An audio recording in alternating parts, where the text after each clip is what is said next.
Hi guys, ஒரு happy நியூஸோடு தான் உங்களுக்கு வந்து அப்டேட் பண்ண போகிறேன். ஸோ ஆக்சுவலாக டிஎன்பிசிக்கான ஆனுவல் பிளானர் வந்து டிசம்பர் மந்த்து வரும் அப்படின்னு ஆல்ரெடி குறிப்பிட்டிருந்தாங்க. ஆனால் இன்றைக்கி வந்த நியூஸ் படி பார்த்தீங்கன்னா பிளானர் எல்லாமே வந்து ஆல்மோஸ்ட் வந்து கம்ப்ளீட் ஆயிடுச்சு. ஸோ எப்போ வேணாலும் ரிலீஸ் ஆகிறதுக்கு வாய்ப்பு இருக்குது. அதாவது கூடிய சீக்கிரத்தில் மேபி இந்த மந்த் எண்டுக்குள்ளே, அதாவது நவம்பர் எண்டுக்குள்ளே ரிலீஸ் ஆகிறதுக்கு அதிகபட்ச வாய்ப்பு இருக்குது. அட் த சேம் டைம் வந்து அதில் கிளியராக என்ன மென்ஷன் பண்ணிக்காங்கன்னா, குரூப் 1, குரூப் 2, குரூப் 4 எல்லா எக்ஸாமுமே வந்து இருக்கிற மாதிரி பிளானர் வந்து ரெடி ஆகிருக்கு அப்படின்னு சொல்லிட்டு பிரபாகரன் அவர்கள், அதாவது டிஎன்பிசி சேர்மன் அவர்கள் வந்து ப்ரெஸ் மீட்டில் வந்து மென்ஷன் பண்ணியிருக்காங்க.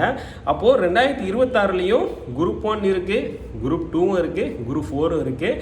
அதே மாதிரி இந்த மந்த் எண்டில் மேக்ஸிமம் ரிலீஸ் ஆகிறதுக்கு நிறையாவே வாய்ப்பு இருக்குது.